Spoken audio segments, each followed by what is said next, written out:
Hi everyone, Mike Evans and Casey Pine with this week's episode of Spy Curious, 17th of December 2021. We better do our countdown so you can get ready to buckle up for the ride.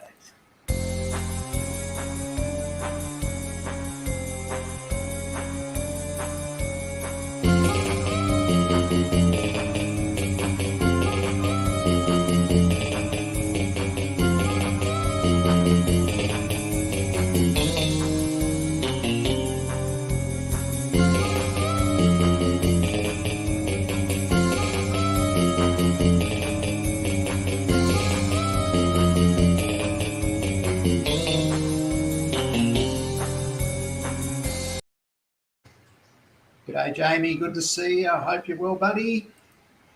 G'day Renee, great to see you. I hope you're well too, Executive Vice President.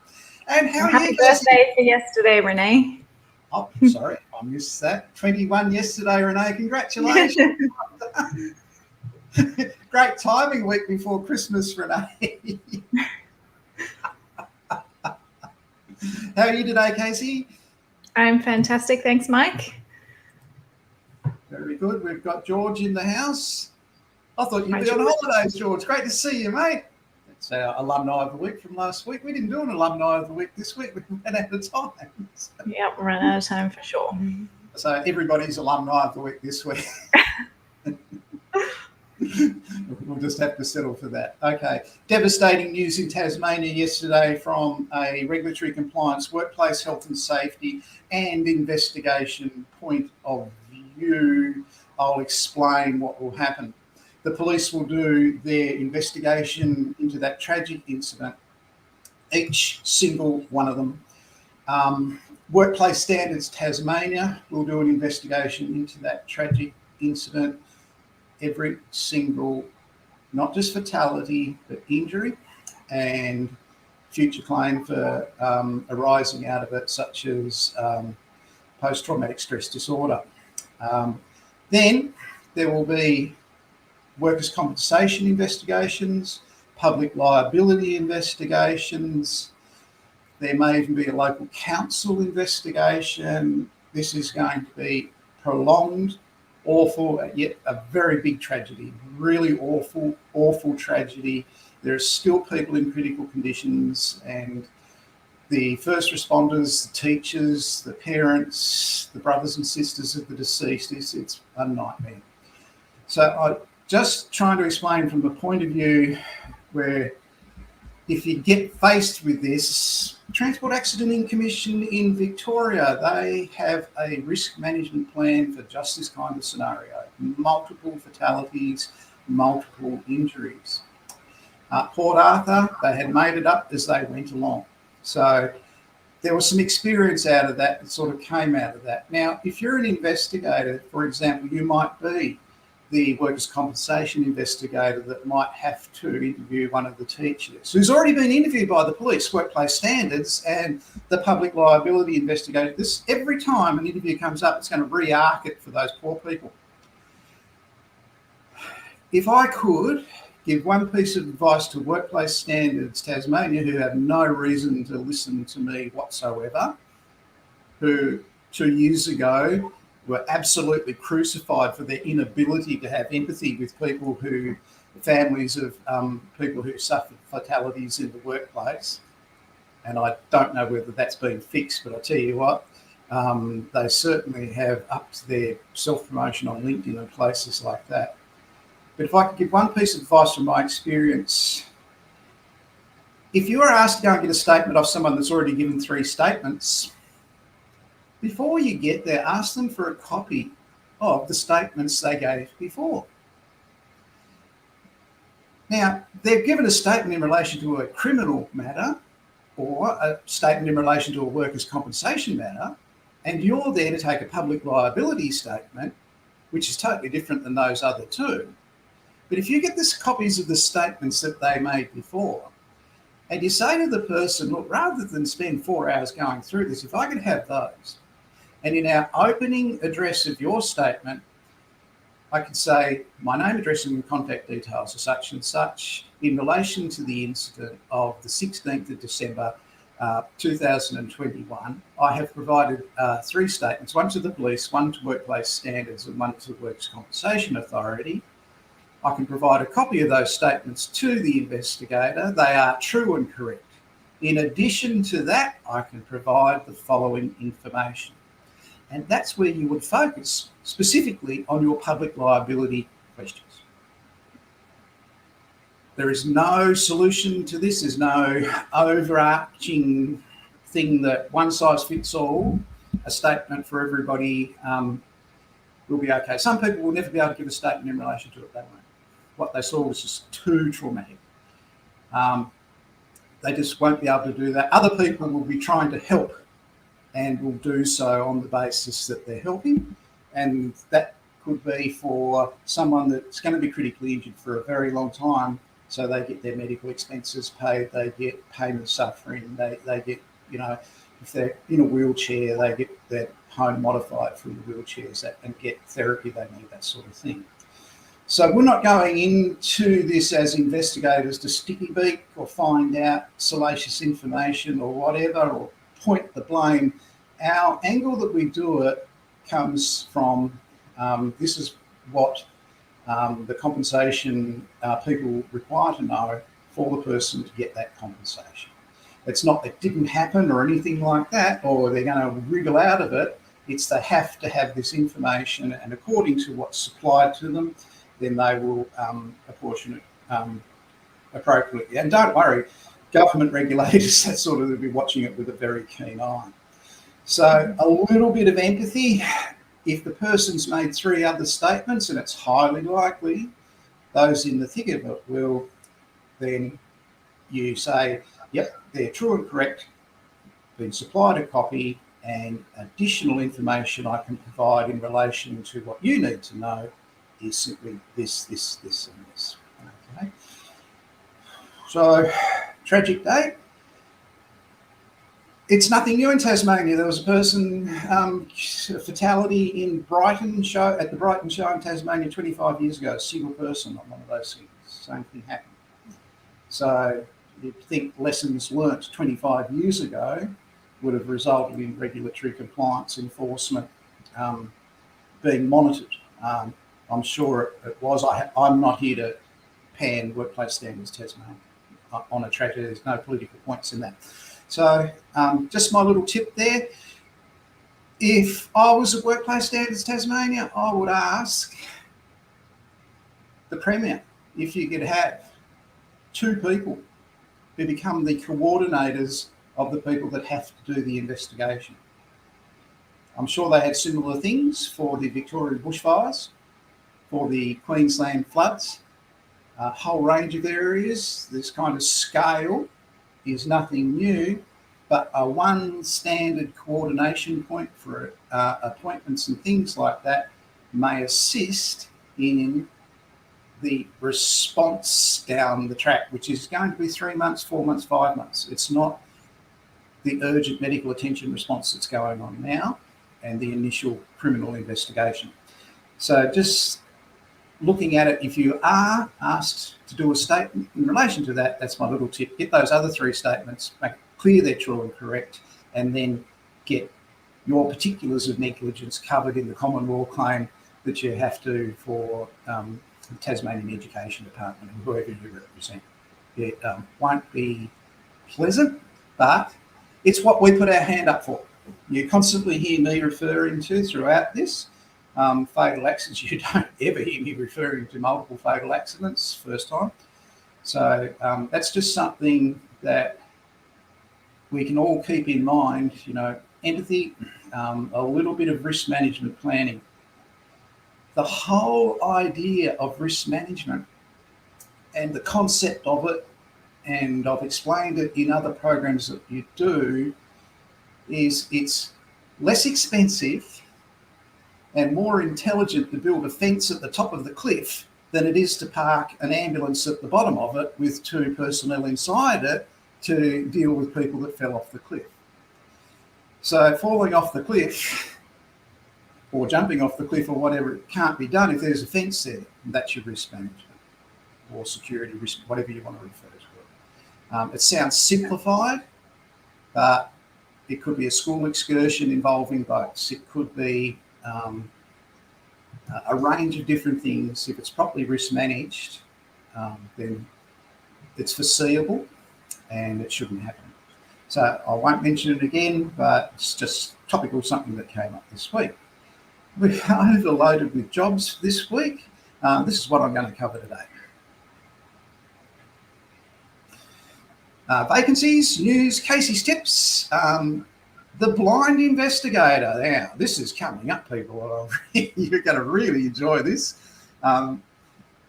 We've even made a memorial collector's coffee mug for this. So it's called Insight with the Blind Investigator.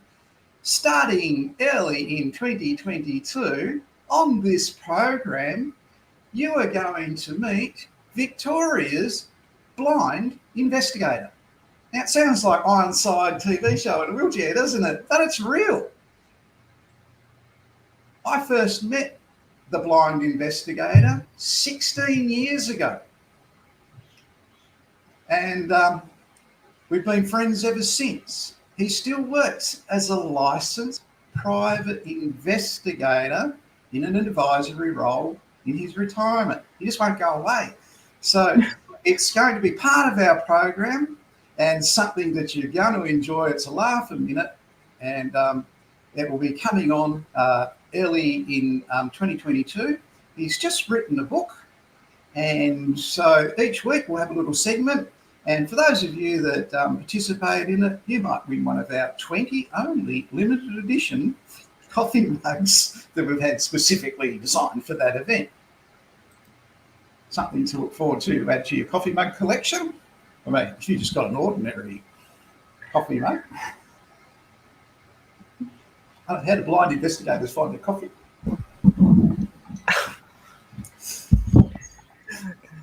It's all right. If he's watching, you can't see me. I can hear you. Right, okay. Yeah, blind investigator. Looking forward to having you on the show, Andy. Can't wait, mate. And looking forward to seeing all about the book. So really big year for Andy in 2022. So jobs this week, people. Here we go. Down in Hobart, they're looking for a manager of the Southern Inspectorate of Workplace Standards Tasmania, of all places. They want you to have at least a diploma of government investigation, if not a certificate for. So they're paying up to $111,000 for that job. And the job closes on Tuesday, the 4th of January. Magnificent opportunity down in Hobart.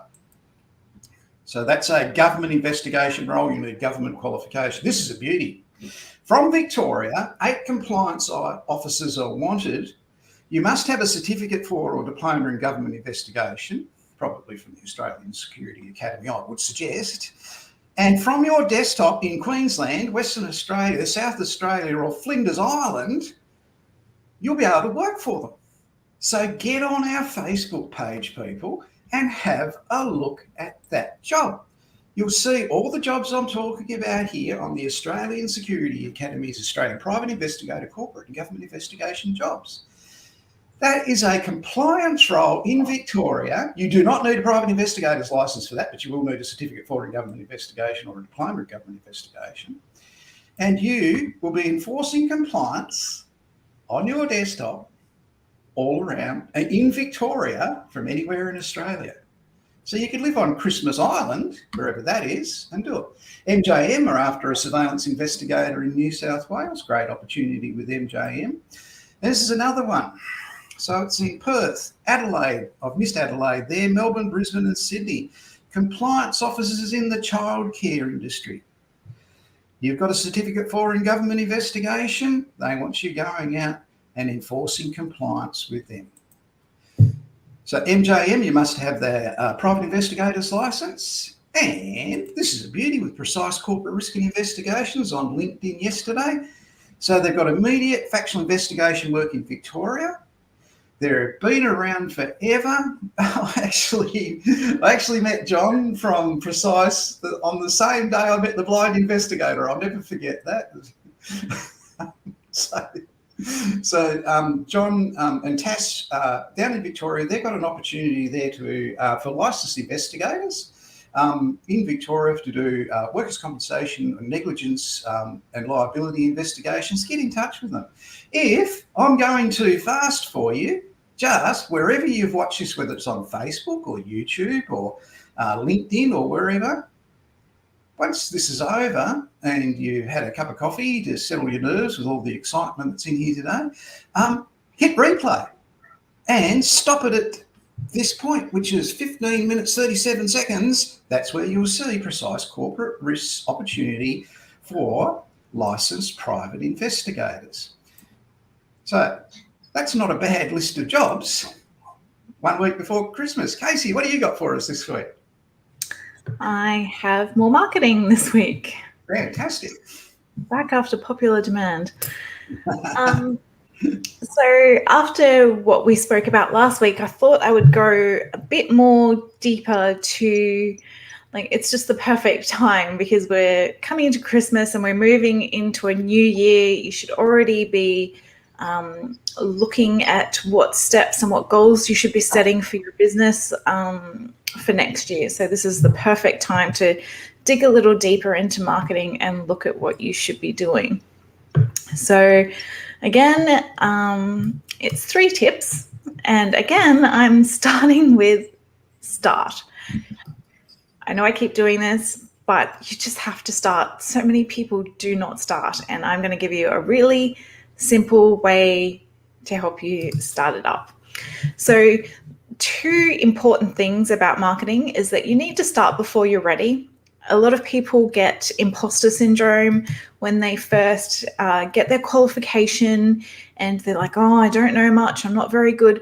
You are a freshly trained private investigator or government investigator. You are freshly trained. You are up to date with everything, including the laws, the techniques, everything. You're up to date. You're freshly trained. There is no shame in that. So take your imposter syndrome and throw it away because you are worthy of whatever you're trying to achieve.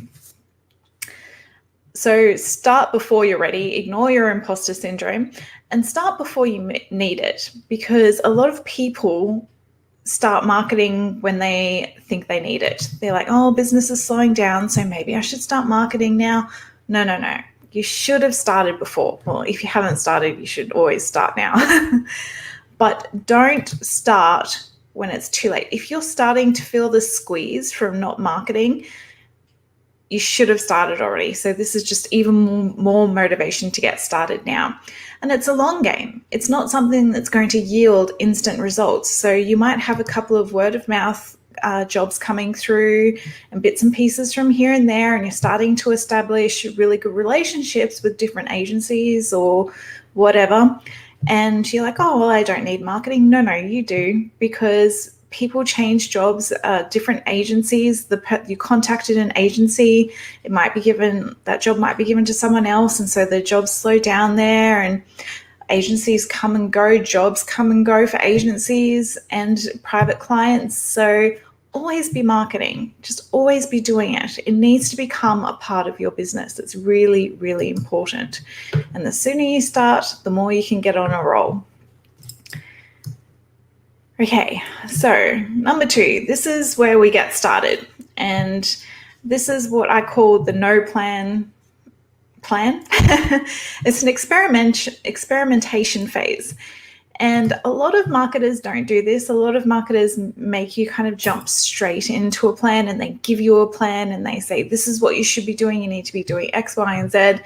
And that X, Y, and Z is not remotely who you are. It doesn't remotely sit right with you. It's boring or it's too confrontational and you don't like it, so you don't do it. And then you never start marketing yourself.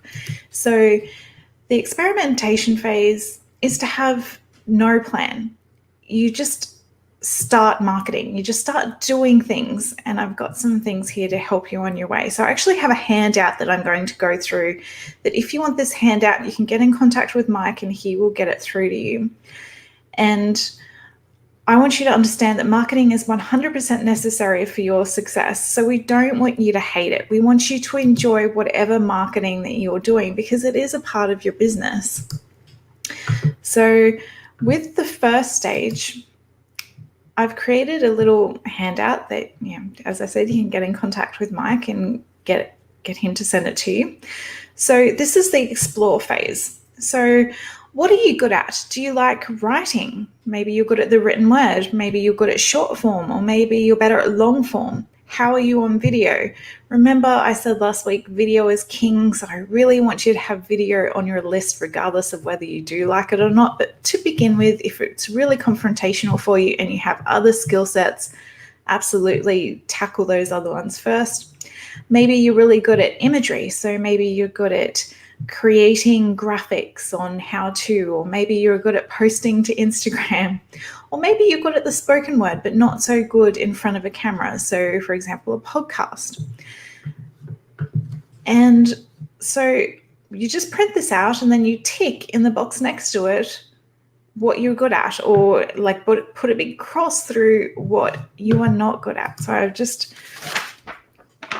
printed it out here. You can kind of see that I've just, and make notes along the way. So this is 100% for you. This is just to get you thinking. So you might already be doing some marketing and not even realizing it. Maybe you are engaging a lot on LinkedIn. So maybe you are writing short little posts on LinkedIn, or maybe you are writing longer form posts in emails or blogs. So write that down. And what are your passions? Like, what are you really passionate about? And hopefully it's your job, because that definitely makes life easier if you're passionate about what you're doing. But maybe you have other passions. Maybe you enjoy fishing, or maybe you enjoy cybercrime, or you're passionate about, I'm talking about myself now, you're passionate about cybersecurity and things like that. Things that you can bring to the table to make you a bit more unique and humanize yourself in your industry. So, and what are your talents? Maybe you're fantastic at speaking to people. Maybe you're amazing at writing, or you could have an obscure violin talent. That sounds terrible. Maybe you're exceptionally good and talented at the violin. And what else have we got here? So engaging and networking. Do you like doing that? Do you like interviewing people? Do you like being interviewed? There are so many different people in our industry that interview people, and you can contact them like Mike and come on Spy Curious and tell your story. That's a fantastic way to get out there. So do you like being interviewed? If it's a tick, call Mike. Whoop. Whoa. Maybe you're really opinionated and that's just part of who you are. Use that to your advantage. Maybe you're good at summarizing news. Maybe you're always on news websites like Mike and looking up the latest kind of investigation reports or whatever. You can use that to your advantage. Maybe you're really good at teaching, or really good at telling people how to do things. That's really helpful for people. Maybe you have a really Michael Evans type sense of humor, and you can use that to your advantage. And some people might be a bit left of center. Some people might be a bit right of center. Some people have some kind of really strong stance about things, and maybe you could use that to your advantage. So think about who you are and what you can bring to the table, and go through that list and say, yes, I will do that. Yes, I will do that. Yes, I would like to include that. And every document when it comes to marketing, is a working document. So you're not just going to say, yes, I'm good at writing now. You might get better at something else. So, or maybe you just say that you hate writing. It's not written in stone. So don't think, oh, I have to do this. You don't have to do anything. This is your marketing. This is your business. This is who you are. This is your legacy. So think about it like that. It's a working document. And of course, it's not marketing without a target market. So who are you trying to connect with? Are you trying to get the attention of agencies? Are you trying to get the attention of case managers? Who are you trying to get the attention of? And you might not know to begin with, and that is totally fine, but you do need to figure it out. You don't need everything figured out to start, but you do need to start having these things in the back of your mind and think about who you want to connect with, because you don't want to connect with completely random people and spend a lot of time answering to them, a lot of time engaging with them when it's not going to have anything come from it. So think about who you're trying to connect with. And plus, you have to think about who you're sending your message out to. You don't want your message to be going to investigation agencies and you're always just going off on tangents about fly fishing. And that's it. It might be one of your talents, it might be one of your passions, but you can't just speak about that. You can be the fisherman investigator and put a little spin on it, but you have to know who you're speaking to and who you're trying to attract.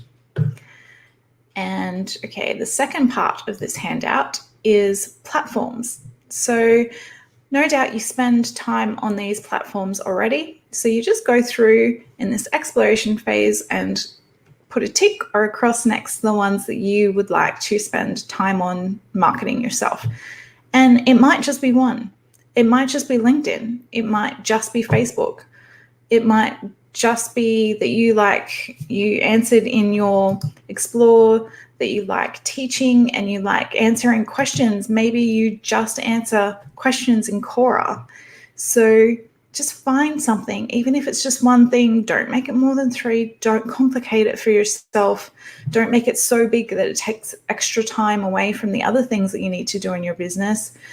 Find where you like being and go there. Maybe you love being on Facebook. Use that. There are people in all of these different social medias. So start to build your audience. Start to connect with them there. It's totally fine. It doesn't matter where it is, just start. What else do we have there?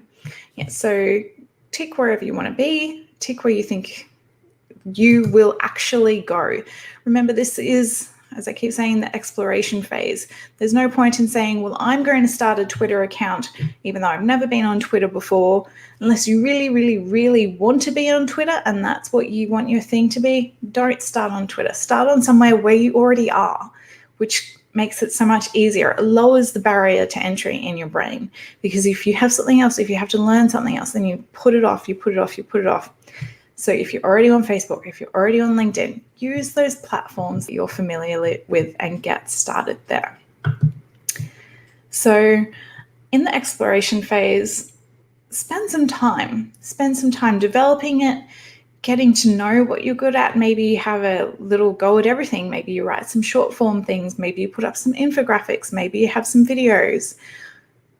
And just pay attention to what you enjoy doing, and what feels like too much work, probably don't do that, or just think maybe that's something I could do once a month. Just really pay attention to what you're doing and what you enjoy, because marketing is just you promoting your business, promoting what you love.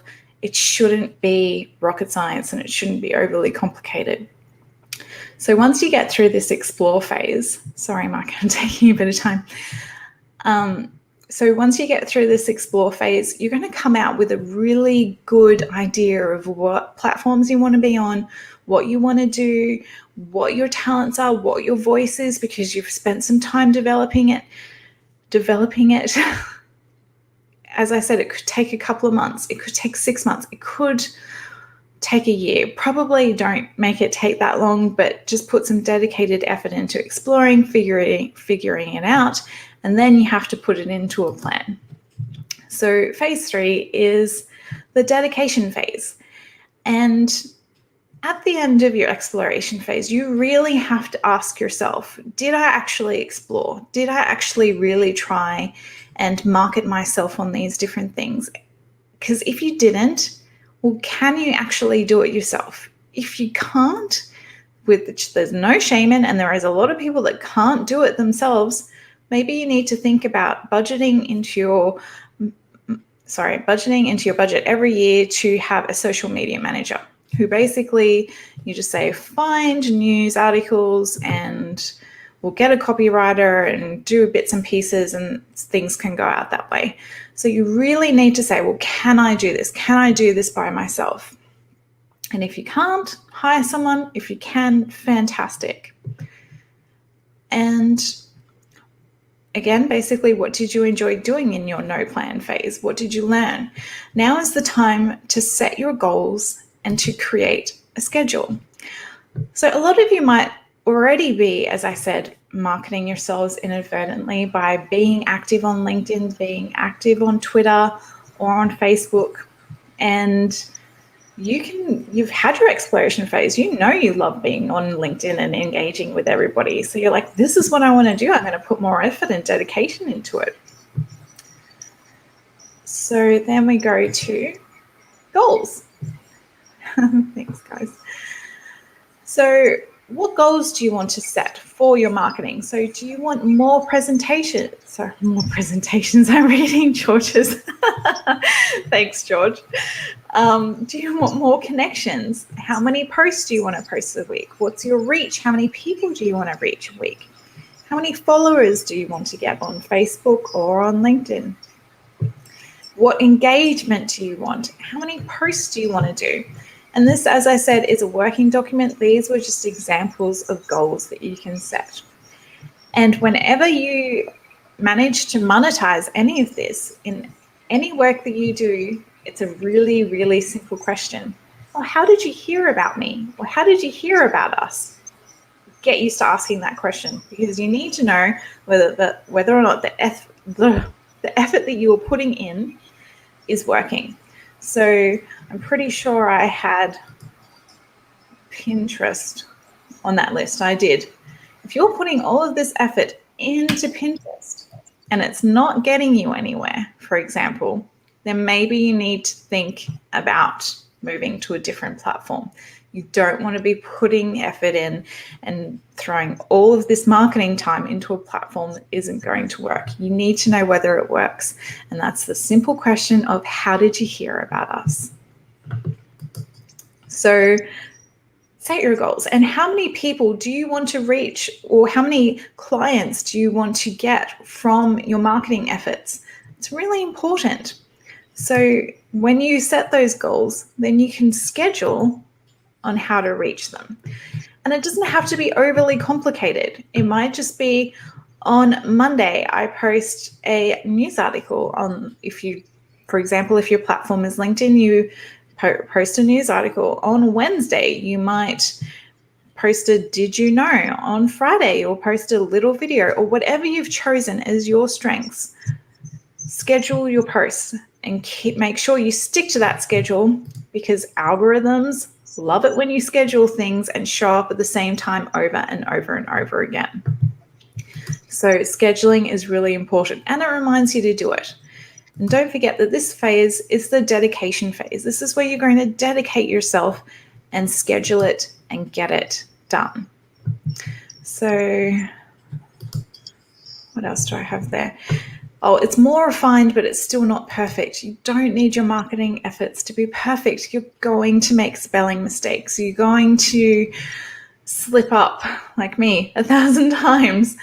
But people appreciate that. People want to see you. They want to learn from your experience, or if they just want to hear about what you know.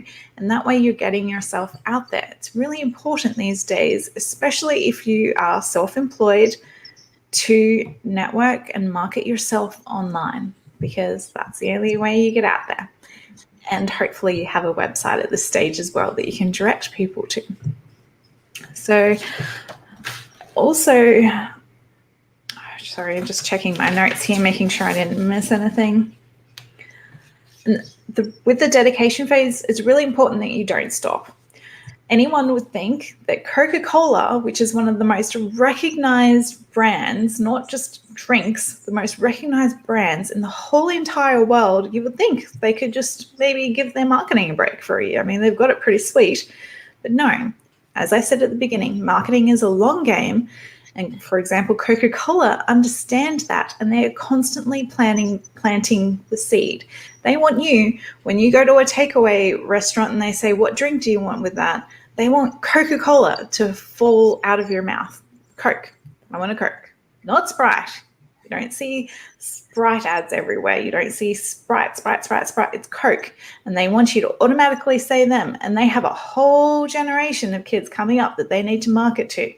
So marketing is a very, very long game, and you need to start. Very good advice, Casey. It's consistency. It's the right market. You nailed it. Of course, don't forget, people, get yourself like a little bit of a unique identity, like make sure you have a bow tie and some appropriate suspenders. Of course, you all know why private investigators wear red suspenders, don't you? Yes, just like firemen, it's to keep their pants up. We'll have labour on that. We'll have everybody spewing. Thanks, Casey. That was wonderful. Everybody enjoyed that. You got really good feedback and engagement during that. So this week, people, we did the 3 surveillance units in our live learning online program. So let's have a quick brief look. We can't show you his identity because he's a surveillance agent, but let's have a look at what he did.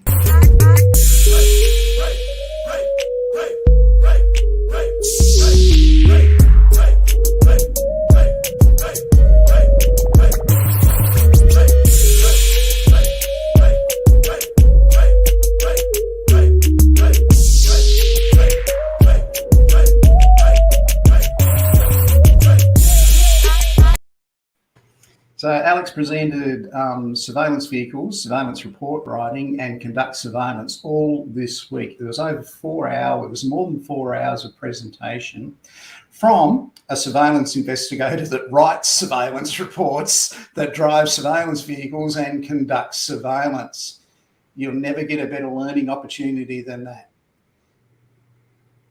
What he said in that surveillance program hit with me in just about everything in my experience, and some of Australia's leading surveillance operatives were commenting and engaging during that program. These aren't morons that get in surveillance hate groups. These are people that are interested in their art, promote it and want to see excellence in it, and be involved in training of it. And their comments and feedback to Alex was just excellent.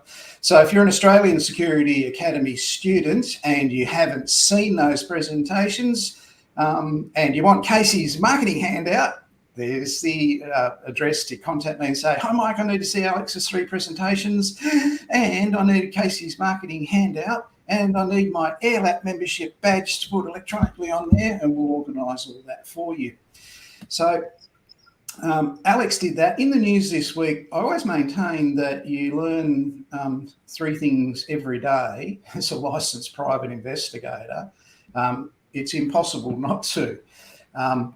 So I just want to go through a couple of things that happened in the news this week in relation to it. So what we had was a gentleman, was a fatality. His organisation where he was working when he died had been fined $400,000. He was killed by a stag. Now, he was an experienced stockman. He was drafting weighing cattle in an enclosed yard in 2017. So he's putting them through a cattle crush to weigh them.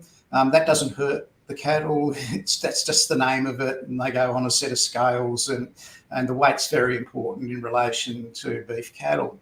He was later found dead. Now, the county court convicted his workplace, fined them $400,000. And in the newspapers, they showed a picture of a stag as a headline to that article. Now, I'm looking at that and I'm thinking, there is no way you are going to get one of these suckers into a herd of cattle, because it just isn't going to go. It's not going to cooperate, right?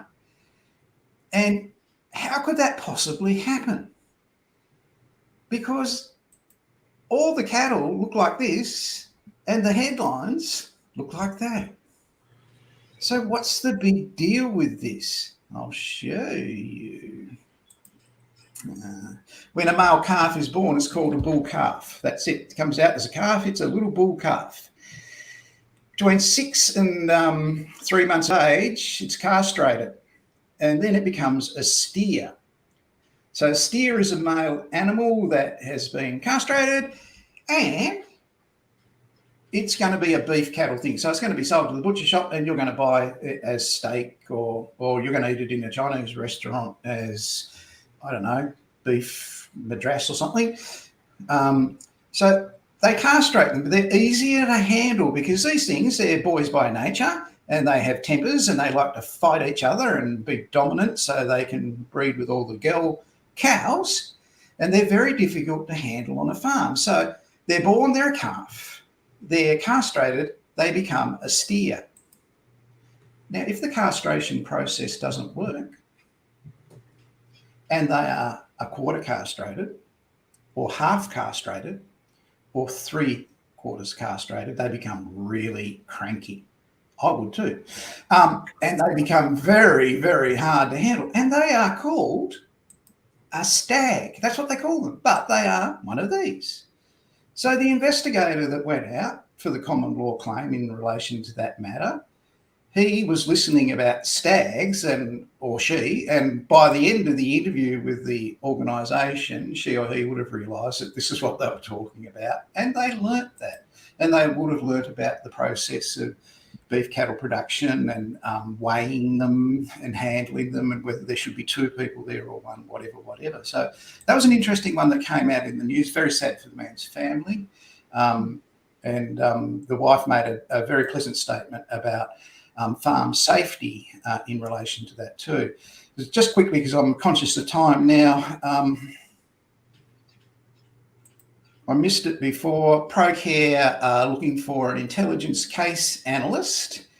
So they want someone that does OSINT. So this would be good for Casey because her name's Casey and they want a case analyst. And she does OSINT. So you should apply for that one, Case, but don't, because I need you. So stick around. And there's an urgent job just came up as before we went to air. I don't know if they filled it. Jody is looking for a surveillance operative this weekend for 16 hours at Hallam in Victoria. So if you want to get in contact with Jody, I think that's my phone ringing. Might be Jody ringing to say you missed my job. If you want to get in contact with Jody, just go to our Facebook page. That's our YouTube page. Go to our Facebook page. And Jody's Facebook contacts there about the 16 hours of surveillance. Last one in the news this week. Police officer accessing police database. Don't do it, people. Don't do it. He's a former superintendent. He knew better than this. And IBAC investigated him in relation to it. And it was something to do with his church and whatever. He accessed the database illegally. He's lost his job as a result of it, lost his reputation. Not a good thing. So sad beginning and a sad start today. I've got to smart myself up. I will be a lot brighter next time because I am going to have the blind investigator and I'm going to make fun of him. So something to look forward to as we come into January next year. You'll really enjoy Andy. He's going to be telling us about stuff that's not in his book. So that'll be interesting because what's in his book, I'm quite familiar with a couple of things there over the 16 years that I've had the pleasure of knowing Andy. And so that's something I'm really looking forward to. 7th of January, people, is our AirLap meeting time. That's our first one for next year. I really don't know. I'm a bit of a toss-up here. Would you like to have a presentation on financial crime in relation to that meeting? If you could give me your feedback on that, financial crime's fine by you. I'll get in touch with our Australian Security Academy financial crime presenter and book him in for that if you would like that as our presentation. We had Matthew Sito last month, so we'll try and lock that in if that's something you're interested in. It might give you a bit of an idea of how they go about it, what the international implications of money laundering and that sort of thing, what the compliance issues are. It's a very popular presentation when we do it. Does Casey's marketing work? Google Spy Curious and see what happens. Just when you get a chance, just Google Spy Curious and see what happens. Okay, so financial crime. Yep, Renee's in for financial crime. Thanks, EVP. Appreciate that. So does Casey's advice there work? Google Spy Curious and to see what comes up. Does Casey's advice on doing it regularly work? Every Friday at 2 p.m. Right? The consistency works. Now, you don't achieve that overnight. We didn't. Nobody's expected to. You don't have to hit that level. You experiment, you see what works. I'm working on, Andy's working on a book for the Blind Investigator. I'm going to be working on the funniest moments of Mike Evans in Spy Curious. I could probably fill up at least, what do you reckon, Case, a minute? God, maybe. And that might fail. It might be a complete failure, or it just might be some kind of like rip-roaring success. I don't think so. You experiment, you keep going, you vary your approach, and yep, okay, George is in for financial crime. That's it. I'll make the booking on the weekend. Yep. So Mike jokes, yeah, they are pretty good, Renee, I know. My therapist reckons I'm hilarious, but she's very expensive, and I've been going there for 25 years. So anyway, it looks like financial crime on the 7th of December. We'll have our presentation on that. We may have to do it 1 hour before Spy Curious on that day, so it will be a 1 hour ELAT meeting. Thanks for coming in, Casey. They were really great tips. I'm sure when I check my email, we're going to be sending out your free marketing handout to people. And I know where you live, George.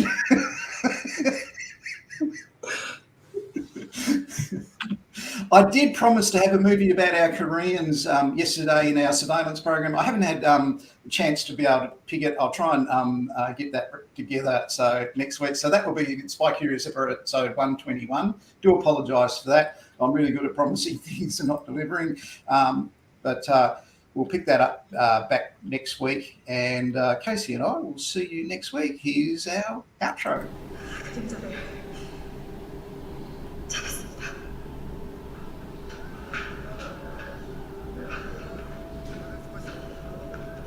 작전 종료. 전원 복귀할 것.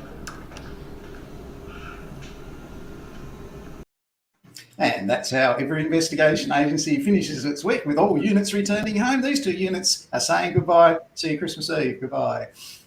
See you guys.